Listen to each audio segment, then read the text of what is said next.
Se hacen a lo largo de los siglos, a partir del siglo XVI, se hacen muchas intervenciones, hay muchas, o sea, a partir de las teorías de las restauraciones, pues hay muchas interpretaciones sobre cómo debería de estar ese brazo, ¿no? Esto es un ejemplo que se encuentra en la Galería Uffizi, una copia hecha que se hizo en cera de la escultura en el siglo XVII. Incluso Cánova, el gran escultor Cánova, también hizo una interpretación del Laoconte. Y bien, a principios del siglo XX, en 1905, en una tienda de antigüedades de Roma, del centro de Roma, aparece el original del Laoconte, que es el que hoy podemos contemplar en los museos vaticanos. Esta historia me gusta siempre contarla porque, de alguna forma, el patrimonio histórico siempre es un elemento que es versátil, que siempre se va modificando, siempre va sufriendo patologías, va sufriendo intervenciones, y sobre todo el patrimonio arquitectónico, ¿no? Porque tiene esa vertiente de funcionalidad, de utilitas, ¿no? Que hablaba de Vitruvio, a diferencia de otras expresiones artísticas que forman parte del patrimonio, como el patrimonio documental, el patrimonio escultórico, pictórico. Por ejemplo, el Panteón, ¿no? Digamos, el edificio emblemático de Roma, que a lo largo de los siglos, ¿no? ha seguido sufriendo transformaciones a lo largo de los años y cambios de uso, ¿no? Bien, el monumentum, la palabra latina monumentum significa recuerdo, memoria. Por ejemplo, podemos ver, por ejemplo, el arco de Constantino, que es un elemento arquitectónico que se crea en un momento concreto de la historia, que recuerda la batalla, por ejemplo, en este caso, de Ponte Milvio, para que a lo largo de la historia fuese recordado. Por lo tanto, monumento como documento histórico, ¿no? Un documento que forma parte de un legado patrimonial que nosotros heredamos y que de alguna forma debemos de conservar. A mí me gusta siempre esta imagen, ¿no? Porque de alguna forma representa este tipo de patrimonio documental como testimonio de un hecho que ocurrió y como testigo de esa historia, ¿no? Por ejemplo, este pergamino, que bueno, cuando nos encontramos muchas veces en este tipo de archivos algún tipo de documento, la forma de intervenir ese documento es consolidarlo y dejar esos vacíos, ¿no? Que en restauración se llaman lagunas, de forma de que ese testimonio histórico no pueda ser interpretado. Es decir, esa laguna se deja al vacío cuando se hace un tipo de transcripción de este tipo de patrimonio documental. Entre corchetes se deja ese vacío y en la conservación pues se manipula de esta manera. Todo esto es para comentar un poco lo que es la teoría y cómo evoluciona también la teoría de la restauración, ¿no? Porque desde un punto de vista histórico, la historia de la restauración realmente es una disciplina reciente, ¿no? Aparece aproximadamente en el siglo XVIII.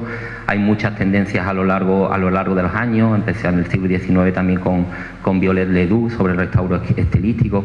Sobre el Violet Ledoux lo que decía es que el edificio o ese patrimonio histórico tiene que recuperar la forma original en la que se creó, mientras que realmente el patrimonio es una evolución, no es una aglomeración de añadidos y de superposiciones estratigráficas. Después aparece, por ejemplo, el restauro romántico un poco más tarde, que defiende Ruskin en Inglaterra, donde dice que cualquier acto de restauración es un crimen al patrimonio. Un edificio tiene una vida, tiene un inicio y tiene una muerte. Cualquier acto de restauración es un crimen.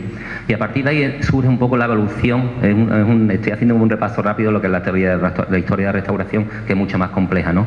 A partir del siglo XX empiezan a surgir nuevas tendencias, nuevas teorías sobre el restauro científico, crítico, y todas estas teorías de alguna forma se van marcando en normativas, principalmente en las cartas internacionales. Las cartas internacionales, como la de Amsterdam, la primera que se hace, que es de Atenas de 1931, Venecia 64, lo que hacen es recoger un compendio de esas distintas teorías de intervención en el patrimonio para establecer unas pautas generales, de forma que después la legislación de cada país se pueda moldar a ella. Bien, yo a partir de ahí, hoy día, aquí en Andalucía, como bien sabéis, tenemos la Ley 14/2007 de Patrimonio Histórico, que es la que de alguna forma marca estas pautas de legislación, un poco de lo que es nuestra, cómo se debe conservar nuestro patrimonio histórico, que además tiene mucha relación con el Códice Italiano, que realmente es el pionero, ¿no? Que es de 2004. A grosso modo, principios o criterios básicos fundamentales que yo considero, ¿no? y que lo marca la ley, que deben ser considerados a la hora de intervenir en monumentos. Historicidad. Historicidad hace referencia a que en un monumento, en una intervención, se deben de respetar todas esas fases históricas que ha sufrido un monumento. Al contrario, por ejemplo, que os comentaba antes del restauro estilístico, que anula muchas fases constructivas para volver al elemento original. O sea, la historicidad, nuestra ley lo que dice, lo que obliga y lo que es lógico un poco es que nosotros nos llega un edificio, en este caso, o cualquier elemento patrimonial, con unas patologías, con unas intervenciones y que debe ser conservado tal como está, ¿no? El segundo criterio, lógico también, es compatibilidad. Es decir, cuando se interviene en patrimonio, pues compatibilidad me refiero desde un punto de vista material. Por ejemplo, la intervención que hace Esther y Valadier en el Coliseo romano, ¿no?, en el siglo XVIII, que también se analiza mucho desde la historia de la restauración, utilizando el ladrillo como contrafuerte en relación a la piedra, ¿no? Esa compatibilidad material, eso también es algo lógico y fundamental, ¿no? Otro criterio fundamental es la reversibilidad. Estamos hablando de restauración actual. La reversibilidad, también la reversibilidad es siempre muy relativa, ¿no? Porque dependiendo de las patologías que tenga un elemento patrimonial, algunas veces es muy difícil que pueda ser reversible. El siguiente criterio, que yo creo que es el más importante, es el de la autenticidad. Y quizá en este criterio es donde puede haber más interpretación y donde, digamos, hoy día hay más controversia desde un punto de vista de la restauración. La autenticidad hace referencia a que se mantenga de alguna forma el elemento original del patrimonio. Este es un caso yo creo que muy gráfico, ¿no? Que es un ejemplo de lo que se llama anastilosis, ¿no? Es la recuperación de piezas arqueológicas, en este caso del templo capitolino de Brescia, en el cual podemos distinguir perfectamente los elementos originales respecto al añadido, ¿no? Para de alguna forma recomponer cómo era el templo, la escala de ese templo, el lugar donde se erige, para tener de alguna forma una proporción de la escala y de la entidad del elemento, ¿no? Pero siempre distinguiendo el original del añadido. Y el siguiente criterio, distinción. Distinción creo que es importante y va ligada con la autenticidad, ¿no? Ahí veis, por ejemplo, una intervención de un fresco de Chimahue o en el Arapachi de Roma. Es decir, se reintegra la volumetría de una pieza arqueológica, de un patrimonio histórico, sin llegar a interpretarla. Y tenemos más ejemplos, ¿no? Distinción, por ejemplo, estos son... La mayoría de las obras que traigo son de Italia, porque realmente donde he formado, estuve 3 años estudiando allí restauración y realmente yo creo que desde un punto de vista teórico Italia es el país anfitrión, digamos, en esta disciplina. Esto es otro ejemplo en el oratorio de San Felipe Neri de Bolonia, las murallas de Prato. Tenemos muchos ejemplos también en España, ¿eh? Pues esto, por ejemplo, ¿no? Lo que hablábamos antes, en paralelo a ese patrimonio documental de las lagunas, ¿no? A la hora de recomponer algún tipo de elemento, ya sea patrimonio arqueológico o un fresco, ¿no? De alguna forma respetar ese original, dejar los elementos originales y el resto consolidarlo para disculpadme que tengo la garganta un poco, para de alguna forma conservar y proteger ese patrimonio. Y bien, estos son ejemplos de torres muy cercanas de aquí, ¿vale? En paralelo un poco a lo que estoy diciendo, ¿no? Que bien conocéis, ¿no? Son la torre de Zara, Olvera, Setenil y Pruna. Como veis, son tipos de intervenciones con criterios muy diversos. Las dos torres de la izquierda son restauraciones de los años 80, 90, realizadas por escuelas taller, y las dos torres de la derecha, no traigo Matrera porque para explicar el proyecto de Matrera necesito 40 minutos, entonces, pero vamos, podría ser un ejemplo también, ¿no? Parece una intervención mínima, pero necesito por lo menos 3/4 de hora para explicarla. Entonces, simplemente unas pinceladas, ¿no?, sobre criterios de intervención. Hoy día el artículo 20 de la Ley 14/2007 prohíbe la reconstrucción mimética por esos criterios que estoy comentando anteriormente. Es decir, en las dos torres de la izquierda yo soy incapaz de apreciar cuál es la piedra que puso un alarife en el siglo XII de una piedra que se colocó en una escuela taller hace 20 años. Por lo tanto, de alguna forma se falsifica ese monumento. Y eso es lo que hoy día nuestra ley prohíbe.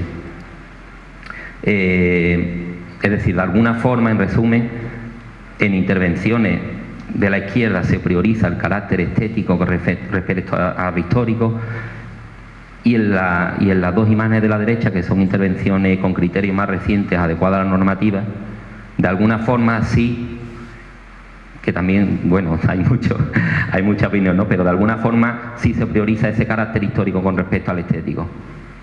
Y Y creo que nada más, un poco a grosso modo, ¿no? La intervención, lo que quería comunicar de alguna forma era este debate que está en auge.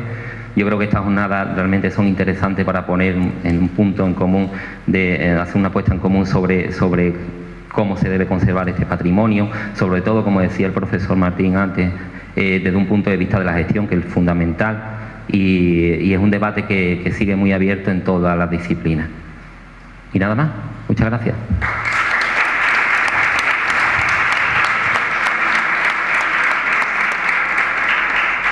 Bueno, muchas gracias, don Carlos Quevedo. Pasamos a la siguiente intervención, en este caso, defensa del patrimonio. El ponente será don Moisés Camacho, presidente de ADIP, la Asociación para la Defensa del Patrimonio. Nombre un poquito más difícil. Difusión e investigación del patrimonio cultural de la provincia de Cádiz. Bueno, yo no traigo PowerPoint porque creo que no me va a dar tiempo de poner todo lo que quisiera en una proyección. Os voy a hablar un poco de qué es la defensa del patrimonio y cómo se está llevando a cabo a través de la sociedad civil, que es la que está en los últimos tiempos, más o menos desde el año 2000 en adelante, llevando esta iniciativa. Realmente hasta el año 2000 existía preocupación en determinados colectivos, determinadas personas concretas, por la recuperación o el mantenimiento y la difusión del patrimonio, pero no se actúa con fuerza. En Cádiz teníamos el ejemplo, por ejemplo, de Fernando Quiñones, ¿no? con Gil, que eran dos personas, por ejemplo, que impidieron que se tirara el Arco de la Rosa en Cádiz. Bueno, en España surge a finales de los 90 la asociación Hispania Nostra, que es la que más o menos tiene más fuerza en ese país, a raíz del nacimiento de Hispania Nostra y también del avance en los estudios de la historia y en el avance de los estudios de patrimonio, que antes no se llevaban a cabo, pero a partir de los años 90, finales de los años 90 y en los años 2000 se lleva ya en los institutos, va creciendo esa concienciación. Y bueno, lo que es la provincia de Cádiz, pues tenemos varias asociaciones que empiezan desde 2005, 2006 hasta la actualidad, que todavía se siguen creando.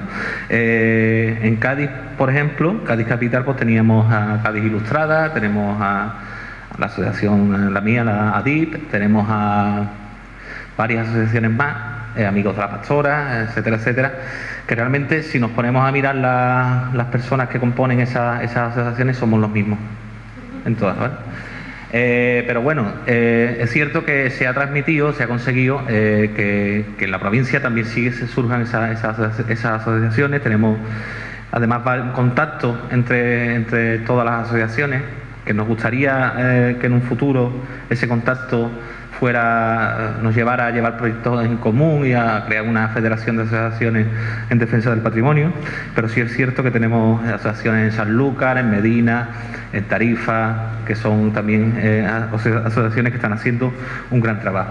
Os voy a hablar de la asociación que yo presido, ADIP. Bueno, el origen de ADIP, nosotros somos todos estudiantes de historia y cuando estamos estudiando másteres en la Universidad de Cádiz, algunos másteres de patrimonio histórico y otros másteres de estudios hispánicos, pues nos decidimos viendo la problemática que existía en Andalucía y sobre todo en la provincia de Cádiz, por la gestión de lo público, del patrimonio público y también del patrimonio privado, decidimos hacer una asociación para defender ese patrimonio y también para difundirlo.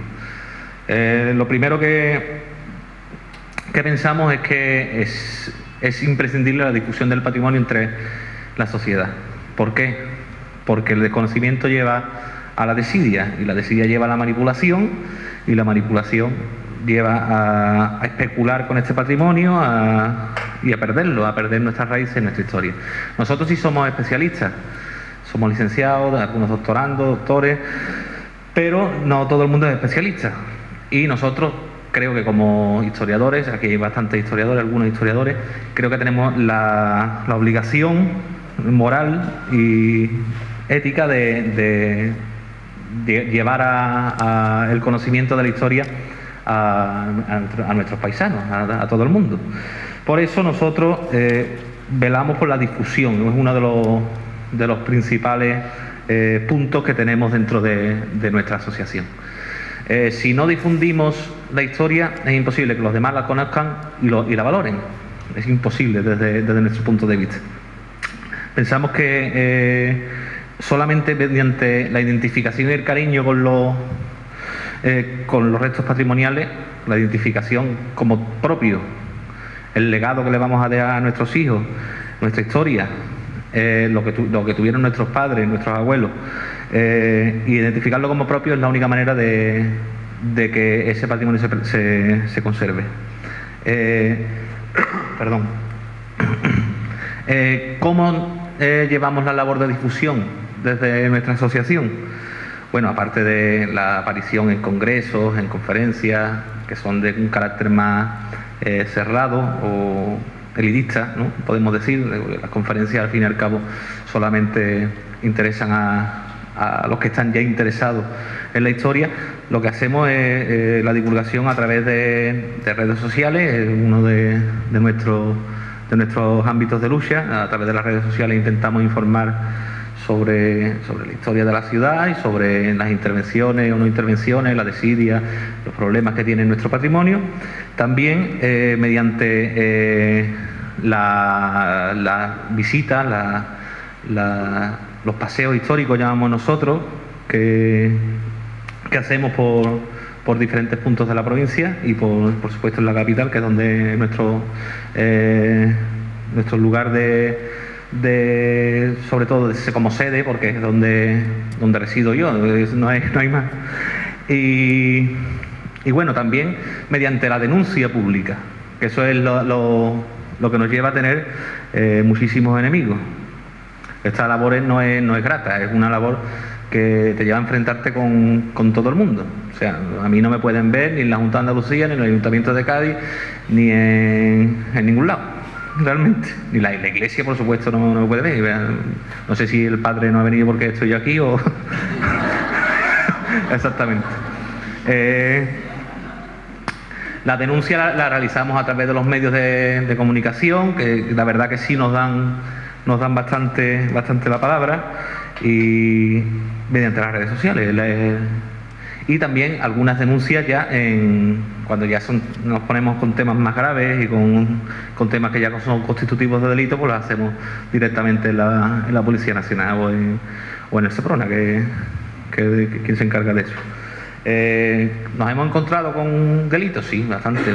Delitos de expolio, la venta de material de casas en internet, o brocales de pozos, suelos de tarifa.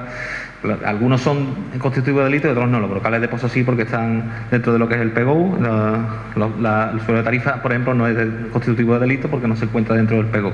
Depende ya de lo que entra dentro del PGU. Los ámbitos de lucha, como digo, o nuestros enemigos, entre comillas, pues son las instituciones públicas y lo privado. Dentro de las instituciones públicas, pues claro, ¿quiénes son los dueños del patrimonio? Tenemos el Estado, tenemos la autonomía y tenemos las entidades locales.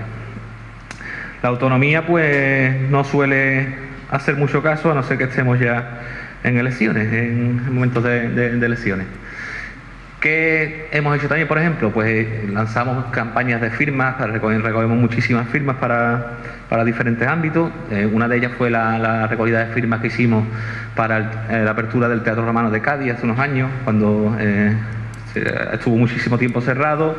Se abrió el centro de interpretación, no se abría el teatro, y nosotros propusimos que se abriera el teatro aunque las excavaciones siguieran, y conseguimos 7.000 firmas. Tuvo que intervenir el consejero de la Junta de Andalucía ante las preguntas de los periodistas y finalmente se agilizó, parece que se agilizó y se consiguió la apertura del Teatro Romano de Cádiz, que se demuestra hoy que es uno de los mayores atractivos turísticos de la ciudad. También otras protestas que hemos hecho, por ejemplo, desde hace 7 u 8 años empezamos a protestar por el estado de la antigua portada de Santa Cruz en Cádiz, que estaba tirada detrás al lado del Teatro Romano. Y bueno, no hemos conseguido que esa portada se restaure, ni mucho menos, que tampoco es la intención que se restaure, pero que sí que se protegiera, porque estaba a la intemperie.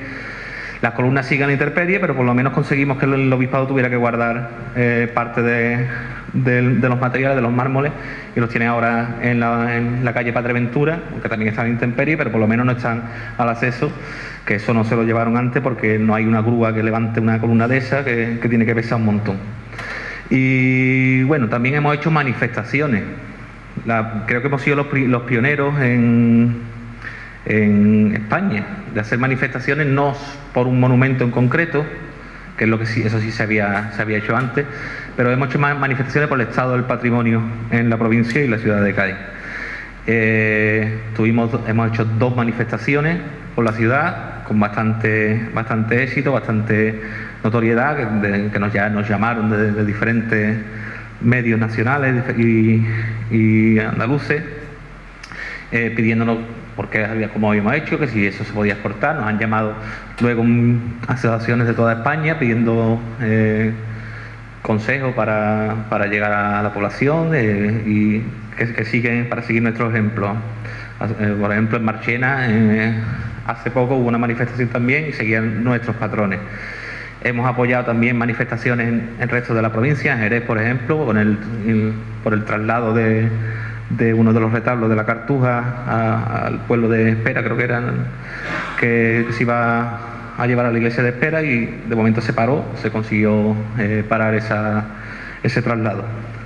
Bueno, el futuro de nuestra asociación. Pensamos que tenemos que seguir con esto. De momento llevamos, desde 2013, son ya 5 años para 6, pidiendo un local al Ayuntamiento de Cádiz, que no nos han cedido. Ahora parece que nos van a ceder un local, un cuartucho por ahí en el barrio de Santa María. La intención es conseguir que la gente se acerque a este cuartucho, aunque sea, y darle la información que precise, conseguir que la gente se involucre en toda la provincia, que conseguir la unidad de todas las asociaciones de la provincia, y también seguir con esta dinámica, consiguiendo apareciendo en congresos, estando dentro de como tenemos algunos estudios, estando dentro de la universidad. Estamos dentro, por ejemplo, ahora mismo del grupo de investigación de patrimonio de la universidad. Estamos llevando a cabo el proyecto Palatia, que consiste en documentar las casas palacios de la ciudad de Cádiz y ponerlas con el objetivo desde ADIF, porque el objetivo investigador es conseguir la historia y sacar una publicación, pero el objetivo desde ADIF es la puesta en valor de esas casas palacios en un futuro, que se consiga poner en valor y que se puedan visitar y que la gente las conozca, porque yo creo que también dentro de todo esto, ¿no?, que no hay nada más valorable que tu propia casa. Si conseguimos que los gaditanos sean conscientes de que su casa es un palacio, una casa palacio, vamos a tener en el futuro estas casas palacio garantizadas. Y también, para terminar, me gustaría dar la enhorabuena al Ayuntamiento de Bornos por la magnífica intervención que han hecho aquí en el Palacio de los Rivera, y sobre todo en la logia, que ha recibido el premio de una asociación a la que pertenecemos también como ADIF, que es Hispania Nostra. Y bueno, hasta aquí mi intervención.